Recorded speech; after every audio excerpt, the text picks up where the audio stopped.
Nervous system के अंदर जो सेल्स पाए जाते हैं उन्हें हम कहते हैं neurons.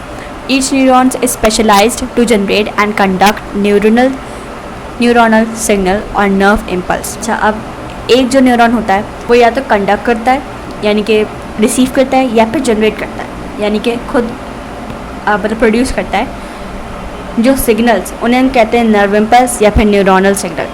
Typically a neuron consist of a cell body और सोमा एंड सेल प्रोसेसेस। एक जो न्यूरॉन है उसको अगर हम स्ट्रक्चर देखें तो हमारे पास एक सोमा होता है जिसे हम सेल बॉडी भी कहते हैं, जिसके अंदर हमारे पास न्यूक्लियस होता है अगर आपने पढ़ा हो तो, एंड सेल प्रोसेसेस, और हमारे पास क्या होता है सेल प्रोसेसेस होता है। ये दो चीज़ों से मिला के आपके पास एक नर्व बनता है। सेल बॉडी और Soma comprised of plasma, cytoplasm and nucleus. आपके पास जो सोमा होता है वो आपस किस चीज़ से बना हुआ होता है, प्लाज्मा मेम्ब्रेन से बना होता है। प्लाज्मा मेम्ब्रेन आपके पास सेल मेम्ब्रेन होती है, ठीक है, जिसे हम सेल मेम्ब्रेन भी कहते हैं। साइटोप्लाज्म होता है उसके अंदर, जैसे हर सेल के अंदर होता है। न्यूक्लियस पाया जाता है। न्यूक्लियस कौन होता है, जो कि पूरे सेल को कंट्रोल कर रहा होता है। The cell processes are hair like projections given out from soma. जो हेयर लाइक की प्रोजेक्शंस होती हैं हमारे पास, जो कि सेल से निकल रही होती हैं, उन्हें हम कहते हैं डेंड्राइट्स। क्या कहते हैं हम उन्हें, dendrites. They are of two types, dendrites and axon. ठीक है, दो तरह की प्रोजेक्शंस जो होती हैं वो निकल रही होती हैं। एक को हम कहते हैं डेंड्राइट्स और एक को हम कहते हैं एक्सॉन। ये मैं आपको ऊपर बता चुकी हूँ शायद। ठीक है, now dendrite receive stimulus while axon transmit the command either to some other neuron or some other effective cell. Like in electric cables, cell processes usually have insulated coverings termed as myelin sheet to ensure the uninterrupted transmission of nerve impulse. अब होता क्या है कि dendrite जो है ना, ये जो पार्ट है ना आपकी बॉडी न्यूरॉन की बॉडी का, वो एक्शन को रिसीव करता है। और ये जो है ना पार्ट, एक्सॉन वाला पार्ट, वो आपके पास जो होता है दूसरे जो न्यूरॉन है उससे अटैच होता है। ठीक है, ये जो पार्ट है ये दूसरे न्यूरॉन से अटैच होता है, उसके इस चीज़ से अटैच होगा। ठीक है, और इसमें क्या होगा, ये आपके पास वहाँ पे जो है अपना जो कमांड है वो पास करेगा, या फिर आपके पास कोई इफेक्टेड सेल्स हैं उसको पास करेगा। ठीक है, और इसकी इन सब के ऊपर एक शीट चढ़ी हुई होती है जिसे हम कहते हैं माइलिन शीट। जिसे आपने केबल को अगर हम ले लें, केबल के ऊपर अंदर क्या होते हैं, इलेक्ट्रिक की वायर्स होती हैं, राइट। तो उसके ऊपर हम एक प्लास्टिक का कवर चढ़ाते हैं ताकि आपके पास जो है वो जो करंट है वो बाहर ना निकल सके। सेम वैसे ही जो मैसेज होता है वो बाहर ना निकल सके, या वो उसमें कुछ प्रॉब्लम ना आ जाए, इंटरप्शन ना हो जाए उसके अंदर। तो क्या होता है, एक शीट चढ़ी हुई थी जिसे हम कहते हैं माइलिन शीट। सही है, एक्शन यहाँ से रिसीव होता है डेंड्राइट से, और फिर वो एक्सॉन के थ्रू जो है वो दूसरे जो न्यूरॉन है उसके डेंड्राइट पर चला जाता है। या अगर अपने ऑर्गन के पास पहुँच चुके तो वो ऑर्गन के जो अफेक्टेड सेल्स हैं वो उसको रिसीव करते हैं एक्शन को। ठीक है, ये काम होता है, और इस तरह से फिर आपके पास जो है वो एक न्यूरॉन जो है वर्क करता है। Now reflex action, you know that activities like blinking of eyes, hand withdrawal, knee jerk, sneezing, hiccups, cough etcetera are automatic. ये आपको चीज़ पता है कि ये आपके पास जो ये सारी एक्टिविटीज़ लिखी हैं ये आपके पास जो इनवॉलंटरी है, इन्हें आप कंट्रोल नहीं कर सकते, ये ऑटोमेटिक है। They are not learn during the life time. ठीक है, इन चीज़ों को आप सीखते नहीं हो, ये खुद ऑटोमेटिक आपकी बॉडी के अंदर इनवॉलंटरी फंक्शंस करती हैं, इनवॉलंटरी एक्ट करती हैं। ठीक है, इन्हें आप कहीं से सीखते नहीं हो कि आपने किस तरह से सीखना है, किस तरह से आपने अपनी आंखों को बंद कर लेना है, ब्लिंकिंग किस तरह से होती है, तो वो सब चीज़ आप सीखते नहीं हो। Such automatic pre program response regulated by CNS are termed as reflexive action. अच्छा, एग्जाम्पल आप पास डेफिनेशन लिखी हुई है किसकी, रिफ्लेक्स एक्शन की, कि इस तरह के जो ऑटोमेटिक यानी कि इनवॉलंटरी एक्शंस जो है उनको जो रेगुलेट कर रहा है या उनको जो चला रहा है वो CNS चला रहा है, यानी कि सेंट्रल नर्वस सिस्टम चला रहा है, और इन एक्शंस को हम कहते हैं रिफ्लेक्स एक्शन। ठीक है, जिनको आप कंट्रोल नहीं कर सकते वो रिफ्लेक्स एक्शन कहलाते हैं। Some of them are directly regulated by brains while other by spinal cord. The shortest path of a reflex action such as knee jerk involves two neurons, a sensory and a motor neuron. कुछ जो part होते हैं वो direct आपके पास brain से regulate होते हैं, ठीक है, और कुछ जो होते हैं वो स्पाइनल कॉर्ड से रेगुलेट होते हैं। अब यहाँ पे एक एग्जांपल दी हुई नी जर्क की। नी जर्क में आपके पास क्या होता है, दो न्यूरॉन्स एक्ट करते हैं, एक होता है सेंसरी और एक होता है मोटर। ठीक है, the pathway of a reflex action is termed as reflex arc. आपको पता है कि सेंसरी न्यूरॉन और मोटर न्यूरॉन ये दो टाइप्स के न्यूरॉन्स हैं जो कि एक्शन को रिसीव करते हैं, यानी कि रिसेप्टर और इफेक्टर के तौर पे काम करते हैं। अच्छा, अब जहाँ पे कोई भी रिफ्लेक्स एक्शन परफॉर्म हो रहा है उसे हम कहते हैं रिफ्लेक्स आर्क, ठीक है। In complicated reflexes the reflex arc में इन्वॉल्व वन और numerous interneurons in between sensory and motor neurons. अब कुछ रिफ्लेक्सेस के अंदर ऐसा होता है, यानी कुछ कॉम्प्लिकेटेड रिफ्लेक्सेस के अंदर ऐसा होता है कि आपके पास जो है वो सिर्फ सेंसरी और मोटर न्यूरॉन काम नहीं कर रहे होते, बीच में बहुत सारे और भी न्यूरॉन्स काम कर रहे होते हैं। लेकिन नी जर्क वाला जो रिफ्लेक्स एक्शन है उसमें सिर्फ और सिर्फ आपके पास सेंसरी और मोटर न्यूरॉन काम कर रहे होते हैं। अच्छा, ये क्या दिया हुआ है, फॉर एग्जांपल अगर आपका पेन आपने डिटेक्ट करा, आप कैसे फ़ौरन से हटा लेते हो अपना हाथ, ठीक, कैसे आपके अंदर ये मसल कॉन्ट्रैक्शन हो जाती है कि भैया आपने हाथ हटाना है। ये हम बहुत दफ़ा डिस्कस कर चुके हैं, ये बिल्कुल नॉर्मल सी एग्जांपल है। ये आपके पास आपके न्यूरॉन्स हैं ब्लू और रेड में। ए फ्रेंड मतलब आने वाला, यानी कि जिसने आपके पास जो पेन को डिटेक्ट किया है, यानी कि स्टिमुलस को रिसीव किया है, और ए फ्रेंड जो है वो उसके बदले में यानी कि उसके एक्शन में आपके पास क्या मैकेनिज्म चलाए जा रहे हैं, यानी कि आपने क्या काम कर रहे हैं, तो वो जो है वो ई फ्रेंड यानी कि वाला न्यूरॉन जो है, ब्लू वाला जो न्यूरॉन है वो लेके आ रहा है। तो ये काम है, इस तरह से ये बॉडी जो है, इस तरह से जो है आप हाथ हटा लेते हैं। बहुत दफ़ा डिस्कस कर चुके हैं, तो आई थिंक इसको डिस्कस करने की ज़रूरत नहीं है।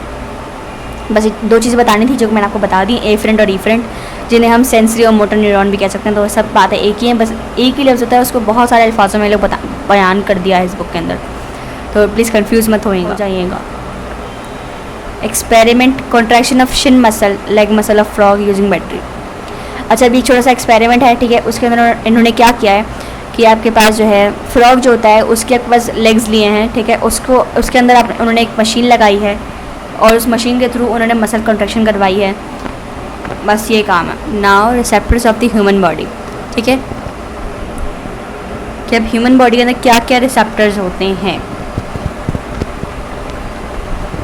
जो कि किस किस तरह के स्टिमुलस को रिसीव करते हैं। Human body can detect number of stimulus, यानी कि बहुत सारे स्टिमुलस को वो डिटेक्ट कर सकता है। एग्जाम्पल दी हुई यहाँ पे लाइट, साउंड, ग्रेविटी, और आपके पास अगर टिश्यूज़ में कोई डैमेज हो या टिश्यूज़ को प्रॉब्लम आ जाए तो उसको डिटेक्ट करने के लिए, और उनके लिए बहुत सारे डिफरेंट रिसेप्टर्स होते हैं हमारे पास। लेकिन इसमें हम क्या डिस्कस करने वाले हैं, फोटो रिसेप्टर्स और साउंड रिसेप्टर्स को, ठीक है। और फोटो रिसेप्टर कौन सा हो गया हमारे पास, आई का रिसेप्टर। फोटो मीन्स लाइट, तो लाइट का रिसेप्टर जो है वो आइज़ है, क्योंकि आइज़ ही हैं जो कि लाइट को डिटेक्ट करती हैं। एंड साउंड यानी कि आवाज़ जो है वो सिर्फ और सिर्फ हम एयर से सुन सकते हैं, तो एयर का जो रिसेप्टर है वो हमारे पास, साउंड का जो रिसेप्टर है वो हमारे पास एयर है। तो हम इन दोनों को स्टडी करेंगे इसके अंदर। It is the organ of sight, eye को हम बोलते हैं कि वो ऑर्गन ऑफ साइट यानी कि देखने का ऑर्गन है। और ये कहाँ काम करता है, it works on the principle of a simple camera which collects light reflected from any object in front and diverts it to the layer of sensory cells or retina। जब किसी चीज़ के ऊपर हम लाइट रिफ्लेक्ट करती है, ठीक है, किसी ऑब्जेक्ट के ऊपर लाइट रिफ्लेक्ट करती है, तो रिफ्लेक्शन के नतीजे में लाइट जो है वो हमारे आइज़ के अंदर जाती है, और वो आइज़ की एक लेयर है, सेंसरी लेयर जिसे हम कहते हैं रेटिना, उस पर जाके वो टच करती है, तो फिर हमारे जो हमारी जो ब्रेन है उसमें जाके इमेज बनते हैं, और वो इमेज को हम बोलते हैं कि हमें कोई चीज़ नज़र आ रही है। अगर लाइट ही नहीं होगी तो हम देख ही नहीं सकेंगे, ठीक है। तो ऑब्जेक्ट के ऊपर अगर लाइट पड़ रही होगी तो उस लाइट का जो रिफ्लेक्शन होगा वो हमारी आइज़ की एक सेंसरी लेयर है रेटिना, उस पर जाके टच करेगा, उस पर जाके रिफ्लेक्ट होगा, और उस पर जो इमेज बनेगी वो हमारी ब्रेन में बनेगी, और फिर हमें पता चलेगा कि भाई वो क्या चीज़ है। The light captured by retina is converted into nerve impulse, ठीक है। जो आपके पास जो रेटिना के ऊपर जो लाइट रिफ्लेक्ट करके आ रही है उस ऑब्जेक्ट से, सबसे पहले लाइट जो वो ऑब्जेक्ट पे जाएगी, फिर ऑब्जेक्ट से रिफ्लेक्ट होकर जो आइज़ पे जाएगी, ठीक है। जब वो आइज़ की सेंसरी लेयर रेटिना पे जाएगी तो वहाँ से जो है वो जो लाइट है उसको कैप्चर किया जाएगा, ये पकड़ा जाएगा, उसको नर्व इम्पल्स में कन्वर्ट किया जाएगा, और फिर आपके ब्रेन तक पहुँचाया जाएगा, और फिर ब्रेन जो है वो आपके पास फिर बताता है कि वो क्या है। Each eye lies in a bony socket of protection, ठीक है। आपके पास छोटे छोटे बोन्स होते हैं, उनके अंदर बोनी सॉकेट है आपके पास, सही है, बोन से बना हुआ एक सॉकेट है, उसके अंदर आपके पास जो है आई को रखा गया है, सही है। वो आपको प्रोटेक्शन, वो आपकी आइज़ को प्रोटेक्शन देती है। अ टफ आउटर कोट है, ठीक है, आउटर कोट टफ है, जिसको हम कहते हैं स्क्लेरा, ठीक है, स्क्लेरा, ठीक है। आपके जो वाइट पार्ट होता है आई का उसे स्क्लेरा कहते हैं। कवर्स ईच आई, ठीक है, जो कि टफ आउटर कोट भी है, वाइट पार्ट है और आपकी आई को पूरा कवर करता है। In front the sclera becomes transparent termed as cornea. आगे आके जो है सबसे ज़्यादा वो ट्रांसपेरेंट बन जाता है, जिसे हम कहते हैं cornea. Behind it lies a small chamber aqueous humour filled with water fluid. और इसी के पीछे आपके पास जो आइज़ में पूरा एक फ्लूइड फिल हुआ है, जिसे हम कहते हैं एक्वस ह्यूमर।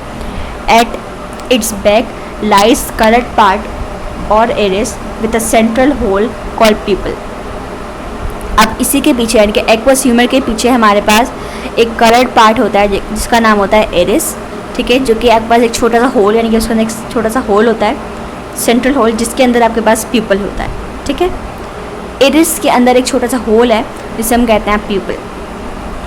जैसे अगर हम उर्दू में कहें तो वो जो काला काला ब्लैक ब्लैक जो पार्ट होता है हमारी आइज़ के अंदर जिससे हम देखते हैं वो पीपल होता है। द पीपल अपीयर्स ब्लैकिश, यहाँ पे लिखा हुआ ब्लैक कलर का होता है। Immediately behind the iris is a crystalline convex lens suspended by a ring of circular muscle known as ciliary body. जो पीपल होता है उसके बिल्कुल ही पीछे आपके पास एक एरिस टाइप का पीछे जो है वो एरिस होता है। एरिस आपको पता था ना क्या था, एक छोटा सा सेंट्रल होल टाइप का था जिसके अंदर आपके पास ब्लैक पीपल था, ठीक है। तो एरिस भी तकरीबन ब्लैकिश आप कह सकते हैं उसको, एरिस भी ब्लैकिश ही है। तो एरिस के अंदर पीपल था। एरिस के बिल्कुल पीछे आपके पास जो है वो कॉन्वेक्स लेंस होती है जो कि आपके पास किससे अटैच होती है, सिलेरी बॉडी से अटैच होती है, ठीक है। वो किस तरह से होगी और डायग्राम में डिस्कस करेंगे तो आपको समझ में आ जाएगा। The contraction of ciliary muscles causes change in the shape of the lens to adjust focus. हमारी आइज़ में जो सिलेरी मसल्स हैं वो क्या करते हैं, जब वो कॉन्ट्रैक्ट करते हैं या रिलैक्स करते हैं, कॉन्ट्रैक्शन और रिलैक्सेशन से क्या होता है, हमारी जो आइज़ है उसका थोड़ा साइज़ चेंज होता है, ठीक है, वो छोटी बड़ी होती है। अगर आपने गौर से किसी ने आइज़ को देखा हो, उसके अंदर जो एरिस वाला पार्ट है वो थोड़ा सा बड़ा छोटा होता है, ठीक है, वो शेप उसका चेंज होता रहता है। क्यों होता है वो, ताकि आपके पास जो फोकस है, ताकि आपके पास जो है वो फोकस को एडजस्ट कर सके, ठीक है। Behind the lens there is a main cavity of eye ball filled with a clear gel vitreous humour. अच्छा, लेंस के पीछे एक कैविटी है जो कि सबसे मेन कैविटी है आई की, वो आपके पास एक जेल से भरी होती है विट्रस ह्यूमर। लेंस के पीछे जो है वो विट्रस ह्यूमर है और लेंस के आगे जो है वो एक्वस ह्यूमर है, ठीक है। दोनों जो है वो बिल्कुल समझ लें, एक कैविटी है, एक फ्लूइड है, ठीक है, एक ट्रांसपेरेंट है और दोनों जो है वो ट्रांसपेरेंट है।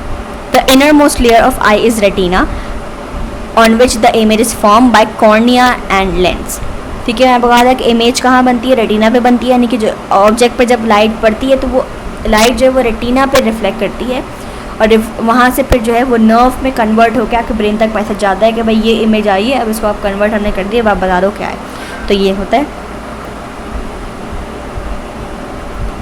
अच्छा, अब जब रेटिना पे जो है वो लाइट जब पड़ रही है, यानी कि इमेज जो है वो रेटिना पे बन रही है, तो इमेज जो बनवा रहा है ना रेटिना के अंदर, वो कॉर्निया और लेंस बनवा रहा है, ठीक है। इमेज कौन बनवा रहा है, cornea lens.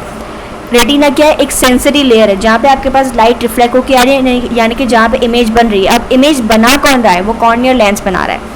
It has sensory rods, sensory cells, rods and cones. आपकी आइज़ के अंदर एक छोटे छोटे सेंसरी सेल्स होते हैं जिन्हें हम कहते हैं rods and cones, which upon stimulation converts light signals into the nerve impulse and report them to brain. अब आपको बताया गया था कि रेटिना पर जब इमेज बन जाती है तो उन्हें हम नर्व्स के फॉर्म में, यानी कि नर्व इम्पल्स के फॉर्म में चेंज करके ब्रेन तक पहुंचाते हैं। तो जो चेंजिंग वाला जो काम होता है, यानी कि इमेज को नर्व इम्पल्स में कन्वर्ट करना और उसे ब्रेन तक पहुंचाना, वो रॉड्स एंड कोन का काम होता है। सॉरी, जो नर्व इम्पल्स में चेंज करना इमेज को, वो काम होता है रॉड्स एंड कोन का, और फिर नर्व्स जो होती हैं वो ब्रेन तक लेके जाती हैं, ठीक है। ये तकरीबन छोटा मोटा समझ हमने प्रोसेस से डिस्कस कर लिया है कि किस तरह से इमेज फॉर्मेशन होती है, हल्की फुल्की सी। अच्छा, अब ये देखें, यहाँ पे जो है आपके पास पीपल जो है वो थोड़ा सा कॉन्ट्रैक्ट है, यहाँ पे रिलैक्स है, ठीक है। ये जो हो रही है डिम लाइट की। अच्छा, अभी कॉन्ट्रैक्सेशन और रिलैक्सेशन किस वजह से हो रही थी, सिलेरी बॉडी की वजह से हो रही थी। मैं ऊपर सिलेरी बॉडी डिस्कस करी थी ना, लेंस के साथ जो अटैच होती है, तो ये उसकी वजह से कॉन्ट्रैक्शन हो रही थी। अच्छा, अब ये कॉन्ट्रैक्शन अगर हम एक्सटर्नली देखें, एक्सटर्नली क्या है, स्टिमुलस हो रहा था जिसकी वजह से ये कॉन्ट्रैक्शन हो रही थी। तो जब ब्राइट लाइट होती है, जब बहुत ज़्यादा तेज़ लाइट होती है, तो आपकी जो आइज़ होती हैं वो, आपका जो पीपल है वो कॉन्ट्रैक्ट हो जाता है, यानी कि आपका इरिस जो है वो रिलैक्स हो जाता है। यानी कि जो सिलेरी बॉडी है वो रिलैक्स होती है। अगर सिलेरी बॉडी रिलैक्स होगी तो इरिस रिलैक्स होगा, क्योंकि सिलेरी बॉडी और इरिस जो आपस में कनेक्टेड है, ठीक है। और अगर डिम लाइट होगी तो आपका इरिस जो है वो कॉन्ट्रैक्ट होगा, ठीक है। और कॉन्ट्रैक्शन होगी इसका मतलब सिलेरी बॉडी कॉन्ट्रैक्ट होगी, और आपका पीपल जो है वो वाइड हो जाएगा, यानी कि बड़ा हो जाएगा। मैं फिर से रिपीट कर रही हूँ, अगर ब्राइट लाइट होगी यानी कि बहुत ज़्यादा चमकदार रोशनी वगैरह होगी तो आपका पीपल जो है वो छोटा रहेगा, छोटा हो जाएगा। और छोटा हो जाने की वजह क्या होगी, आपकी जो आइज़ हैं उसके अंदर जो एक लेयर है इरिस की जो कि कनेक्ट है सिलेरी बॉडी से, तो सिलेरी बॉडी जब रिलैक्स हो जाएगी तो इरिस भी रिलैक्स हो जाएगा, जिसके नतीजे में पीपल जो है वो आपके पास छोटा हो जाएगा।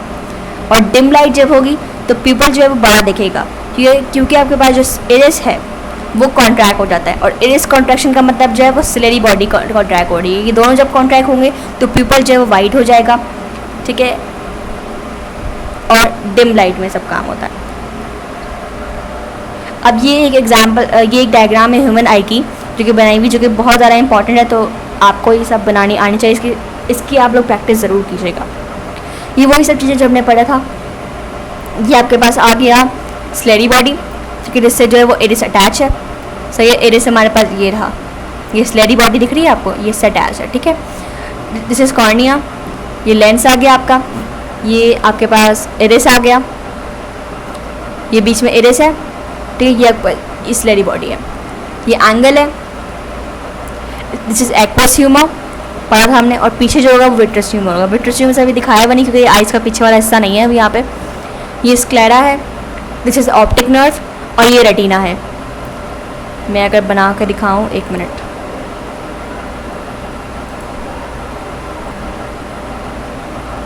ये आपको दिख रही है, ये लेयर